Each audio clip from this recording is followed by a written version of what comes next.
बिस्मिल्लाहिर्रहमानिर्रहीम, अस्सलाम वालेकुम। पाकिस्तान और दुनिया भर में देखने और सुनने वालों को अब्दुल कादिर का सलाम। ये ज़रा बैकग्राउंड और माहौल आपको आज थोड़ा डिफरेंट नज़र आएगा बिकॉज़ मैं मोटरवे पे ट्रैवल कर रहा हूँ।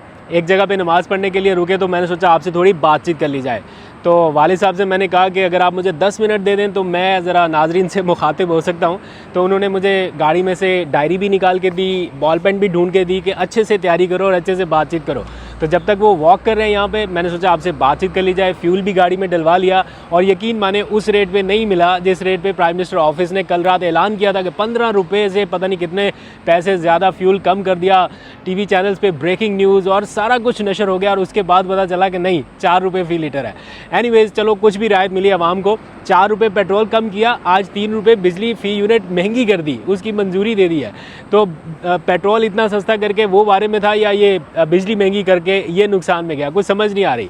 जिस तरह इन मामलों की समझ नहीं आ रही, वैसे कुछ सियासी मामला भी ऐसे उलझे हुए हैं कि नहीं पता चल रहा क्या हो रहा है। तो कुछ फेक न्यूज़ इस सारे मामले में आप तक पहुंचाई जा रही हैं। बड़ा ज़रूरी है उनसे बचना। मैंने सोचा आपको जल्दी से बता भी दूं, इंडिकेट भी कर दूं कि कुछ फेक न्यूज़ मार्केट में ऐसी फैलाई जा रही हैं जिससे लगेगा कि काम बहुत गड़बड़ होने वाला है और इसी फेक न्यूज़ की वजह से बहुत सारे लोग कोई मज़ीद काम ख़राब कर सकते हैं। तो एक तो आपको वो बताना है और फिर कुछ अदालती मामलात के हवाले से भी ख़बरें हैं। बल्कि पहले ज़रा सी वो डिस्कस कर लेते हैं, फिर ये फ़ेक न्यूज़ वाला बड़ा इंपॉर्टेंट एलिमेंट है। क्या इमरान खान की जानिब से कोई ऐसा लेटर जारी किया गया है जो मामलात को एस्केलेट कर सकता है? वो सारी चीज़ें आपके सामने रखनी है। लेकिन उससे पहले आज सुप्रीम कोर्ट का एक फ़ैसला सामने आया जिसमें इमरान खान को नैब तरमीम केस में बराह रास्त ना दिखाने के हवाले से जो फ़ैसला है तहरीरी, वो जारी किया गया है कि क्यों नहीं दिखाया गया। और उसमें वजूहात लिखी गई हैं कि इम्कान था कि इमरान खान ज़ाती या सियासी गुफ्तगू कर सकते हैं, इसलिए उन्हें बराह रास्त नहीं दिखाया गया। मतलब उस केस का फ़ैसला किया गया जिस केस में फ़रीक़ैन को सुना ही नहीं गया, वकील को सुना ही नहीं गया, बिना सुने फ़ैसला कर दिया गया। पहले फ़ैसला हुआ, उसके बाद इमरान खान ने वो काम किया जिसका उनको लग रहा था कि कहीं ये कर ना दें, इसलिए यानी फ़ैसला और वो सारा कुछ पहले हो गया। वैसे मैं ये सोच रहा था कि इमरान खान ने ऐसी ज़ाती गुफ्तगू क्या की है जिसकी वजह से ये ख़दशा था या ख़तरा था। ज़ाती गुफ्तगू में जुडिशल कमीशन, कि ये जुडिशल कमीशन बना दिया जाए 9 मई के वाक़यात पे या फिर 8 फरवरी के इंतखाबात के हवाले से। मुझे नहीं लगता कि ये गुफ्तगू किसी भी तरह से ज़ाती या सियासी नोयत की। ज़ाती गुफ्तगू तो तब होती है अगर इमरान खान कहते कि जनाब मुझे इन हालात में जेल में रखा गया है और मुझे कोई रिलीफ फ्राहम किया जाए या मुझे ए क्लास दी जाए, मैं ए क्लास फैसिलिटी का हकदार हूँ, मेरे कमरे में एयर कंडीशन होना चाहिए, मैं साबिक वज़ीर आज़म हूँ, मुझे ये फैसिलिटी भी मिलनी चाहिए, मुझे ये भी मिलना चाहिए और मुझे ये भी मिलना चाहिए। ज़ाती गुफ्तगू तो नहीं की उन्होंने। जो गुफ्तगू की वो तो मेरा ख्याल है इन लार्ज पब्लिक इंटरेस्ट में है, यानी 184(3) के दायरे में आती है। मुफाद आमा का केस बनता है। 8 फरवरी का केस कोई छोटा केस नहीं है। 8 फरवरी के इंतखाबात, फिर 9 मई की जुडिशल इंक्वायरी का जो मामला है वो भी कोई छोटा केस नहीं है। तो क्यों ना उसके ऊपर जुडिशल इंक्वायरी कायम की जाए या करवाई जाए। तो इसके ऊपर मेरा नहीं ख्याल कि इस गुफ्तगू को सियासी रंग दिया जाना चाहिए था या ये कहा जाता कि ये सियासी था। इसके ऊपर काफ़ी डिस्कशन हो रही है। पीटीआई के बाज़ हलकों ने गुज़िश्ता शाम ये इंदिया दिया था कि वो चीफ़ जस्टिस काजी फ़ाइज़ ईसा पर अदम एतमाद का इजहार करने जा रहे हैं और वो किसी भी वक्त अदालत से बाज़ाब्ता ये दरख्वास्त कर देंगे कि काजी फ़ाइज़ ईसा साहब जो हैं वो इमरान खान या पीटीआई को सुनने वाले केसेस का हिस्सा ना बने।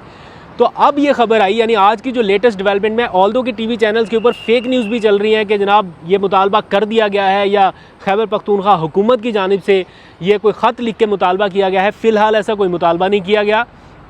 लेकिन मेरी बहुत ही पीटीआई के ज़िम्मेदारान ज़राए से बात हुई है, वो ये कहते हैं कि इसके ऊपर पॉलिसी तय हो चुकी है या कोर कमेटी में ये चीज़ तय कर ली गई है कि इस चीज़ के ऊपर अब बात होगी। यानी ऐसा नहीं है कि पहले तो ढके छुपे लफ्ज़ों में होती थी और इसको पब्लिक नहीं किया जाता था। वो कह रहे हैं कि अब इसके ऊपर हम बात करेंगे और इस चीज़ को हम हल्का नहीं लेंगे कि मुसलसल फ़ैसले जो हैं वो पीटीआई के ख़िलाफ़ क्यों आ रहे हैं या काजी फ़ाइज़ ईसा साहब का केसेस में बैठना किस हद तक जानिबदार या गैर जानिबदार है। तो इस मामले को लेके वो कह रहे हैं कि हम इसके ऊपर ज़्यादा बात करेंगे। लेकिन पॉलिसी क्या होगी या वो क्या बाज़ाब्ता तौर पर जाके कहेंगे या नहीं कहेंगे। तो हामिद खान साहब का आपसे कुछ देर पहले मैंने स्टेटमेंट सुना, तो वो कह रहे हैं कि हम ऐसी कोई दरख्वास्त नहीं कर रहे और हमें कोई एतराज़ नहीं है कि चीफ़ जस्टिस काजी फ़ाइज़ ईसा उस बेंच का हिस्सा बने जो मखसूस नशिस्तों से मुतालिक केस की समाअत करने वाला है। बिलफ़र्ज़ अगर ऐसा कोई ये करते भी हैं तो टेक्निकलिटीज़ में जाके ये मामला सुन्नी इत्तेहाद कौंसिल की तरफ चला जाएगा कि ये मामला तो सुन्नी इत्तेहाद कौंसिल का है, तो इसमें पीटीआई चूँकि वो उस तरह से नहीं है बराह रास्त, वैसे तो पीटीआई के ही हैं सारे लोग, लेकिन टेक्निकलिटीज़ में अगर चला जाए ये मामला तो कहेंगे कि ये तो सारे लोग या मखसूस नशिस्तें जो हैं ये तो सुन्नी इत्तेहाद कौंसिल की हैं, तो इसलिए पीटीआई का केस नहीं भी सुनना तो सुन्नी इत्तेहाद कौंसिल का तो सुनना है। तो इसलिए बड़ा बारीक काम है, तो इसमें जितना बच सकते हैं, जिस हद तक बच सकते हैं उतना बचना पड़ेगा। एनीवेज़, अब आ जाइए ज़रा फेक न्यूज़ के हवाले से। जो मैंने स्टार्ट में आपको बताया, एक लेटर सर्कुलेट कर रहा है।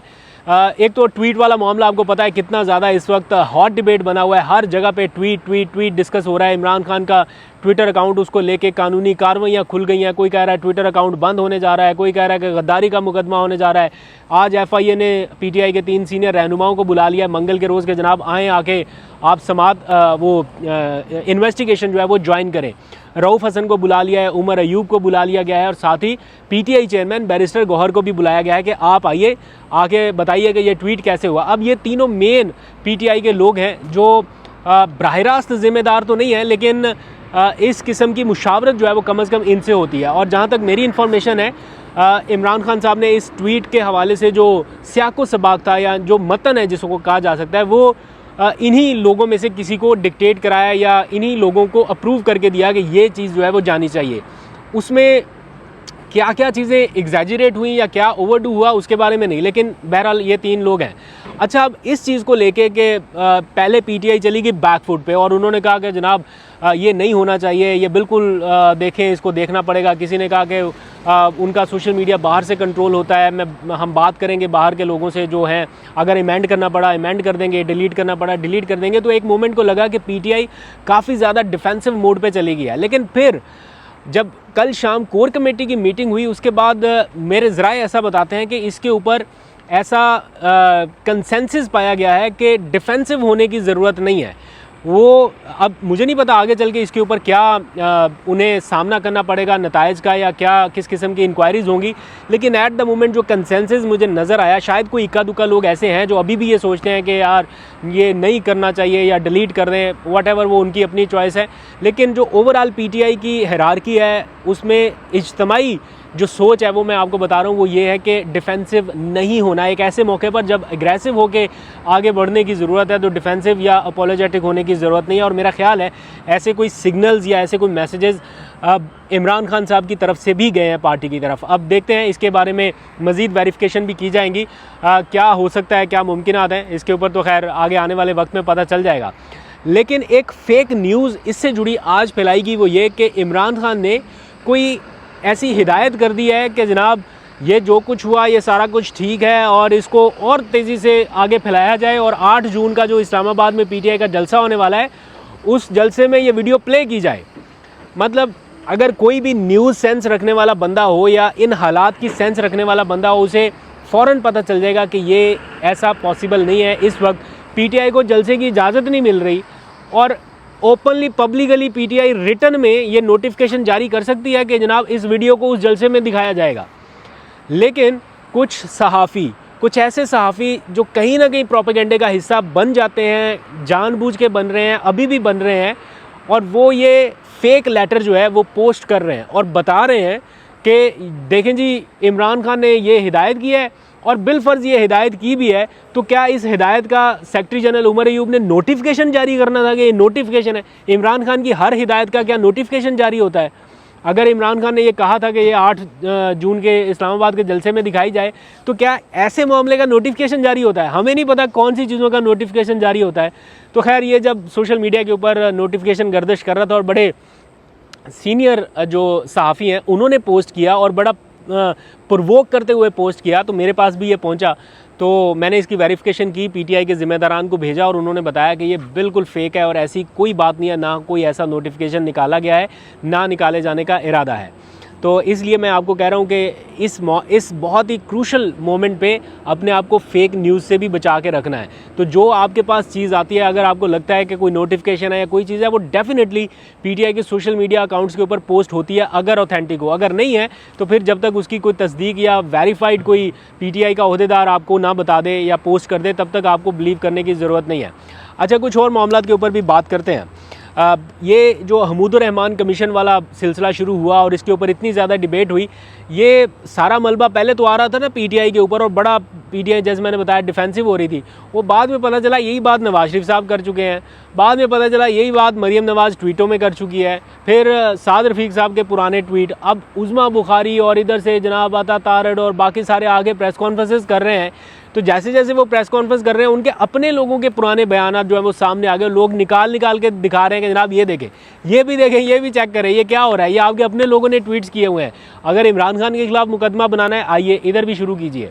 और मैं आपको एक बात बताऊँ, पीटीआई के सीनियर कुछ लोगों ने ये डिसीजन किया है कि अगर इस तरह इमरान खान के ऊपर या बाकी लोगों के ऊपर मुकदमात कायम होने का सिलसिला शुरू हुआ पुराने कुछ मामलात को लेके, तो वो कह रहे हैं पुराने मामलात को उठा के हमारे पास 45 अफराद की लिस्ट है जिनके ऊपर हम भी मुकदमा दर्ज कराएंगे। तो वो ये कह रहे हैं कि हम मुकदमा दर्ज कराने का सिलसिला शुरू करने वाले हैं अगर इमरान खान पे या पीटीआई के और लोगों के ऊपर हुआ।